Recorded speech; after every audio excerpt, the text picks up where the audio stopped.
సింధు నది జలాల ఒప్పందం భారత్ నిలిపివేసిన తర్వాత పాకిస్తాన్ లబోదిబోమంటుంది. బ్రహ్మపుత్ర నది జలాలను చైనా నిలిపివేస్తే ఏమవుతుంది అనే కొత్త బూచీతో భారత్ను భయపెట్టే ప్రయత్నం చేస్తోంది. ఈ నేపథ్యంలో అస్సాం ముఖ్యమంత్రి హిమంత బిశ్వ శర్మ వాస్తవ గణాంకాలతో పాక్ దుష్ప్రచారాన్ని తిప్పికొట్టారు. బ్రహ్మపుత్ర నది జలాలను చైనా నిలిపివేస్తే భారత్కు ప్రయోజనమే తప్ప నష్టం లేదని సామాజిక మాధ్యమం ఎక్స్లో రాసుకొచ్చారు. భారత్ సింధు జలాల ఒప్పందాన్ని నిలిపివేసిన తర్వాత పాక్ వెలవెల్లాడుతోంది. ఖరీఫ్ సీజన్లో ఆ దేశం తీవ్ర నీటి కొరతను ఎదుర్కొంటోంది. ఈ నేపథ్యంలో బ్రహ్మపుత్ర నీటిని చైనా ఆపితే ఏం జరుగుతుంది అనే ప్రచారాన్ని ఇటీవల పాకిస్తాన్ తెరపైకి తెచ్చింది. అయితే పాక్ దుష్ప్రచారాన్ని గణాంకాల వాస్తవాలతో అస్సాం ముఖ్యమంత్రి హిమంత బిశ్వ శర్మ తిప్పికొట్టారు.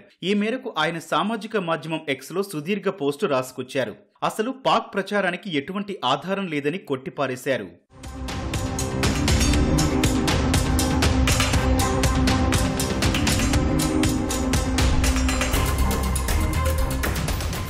కాలం చెల్లిన సింధు జలాల పంపిణీ ఒప్పందం నుంచి భారత్ బయటపడ్డాక పాకిస్తాన్ తమకు కొత్త బూచిని చూపించే ప్రయత్నం చేస్తోందని అస్సాం సీఎం విమర్శించారు. బ్రహ్మపుత్ర నీటిని భారత్కు రాకుండా చైనా ఆపేస్తే పరిస్థితి ఏంటి అంటూ పాక్ ప్రచారం మొదలుపెట్టిందని అన్నారు.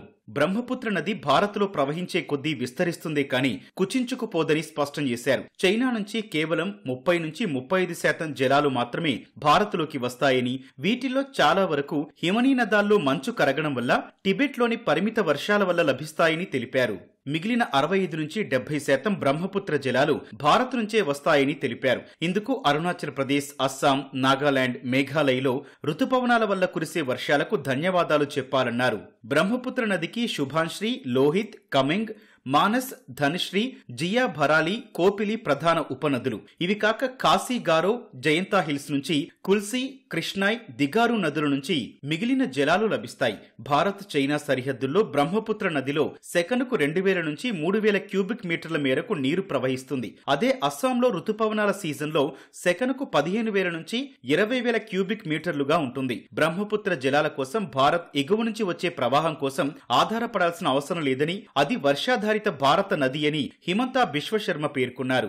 భారత్లోకి వచ్చాకే అది బలపడుతుందన్నారు. పాక్ ప్రచారం చేస్తున్నట్లుగా బ్రహ్మపుత్ర నీటి ప్రవాహాన్ని చైనా తగ్గించాలని భావిస్తున్నట్లు ఎలాంటి సంకేతాలు లేవు. ఒకవేళ చైనా అలాంటి చర్యకు పాల్పడినా అది భారత్కే ప్రయోజనకరం. ఎందుకంటే అస్సాంలో ఏటా వచ్చే వరదలు తగ్గి లక్షల మంది నిరాశ్రయులు కాకుండా ఉంటారని సీఎం హిమంత బిశ్వ శర్మ పేర్కొన్నారు. కొన్ని దశాబ్దాలుగా సింధు జలాల ఒప్పందంలో లభించిన ప్రాధాన్యంతో పాక్ దోచుకుందని, ఇప్పుడు భారత్ వాస్తవంగా తనకు రావాల్సిన హక్కు అడగడంతో బెంబేలెత్తిపోతోందని అన్నారు. బ్రహ్మపుత్ర నది కేవలం ఏ ఒక్క వనరుపైనే ఆధారపడి లేదని, అది తమ భౌగోళిక పరిస్థితులు, రుతుపవనాలతో బలోపేతమైందని పేర్కొన్నారు. ఇటీవల centre for China and globalisation vice president Victor Zhikai Gao తొలిసారి ఈ అంశాన్ని లేవనెత్తారు. భారత్ సింధు జలాల ఒప్పందాన్ని నిలిపివేయడంపై స్పందిస్తూ బ్రహ్మపుత్ర నది నుంచి నీరు భారత్కు వెళ్లకుండా చైనా ఆపగలదని పేర్కొన్నారు. ఈ అంశాన్ని పాక్ మీడియా విపరీతంగా ప్రచారంలోకి తీసుకొచ్చింది.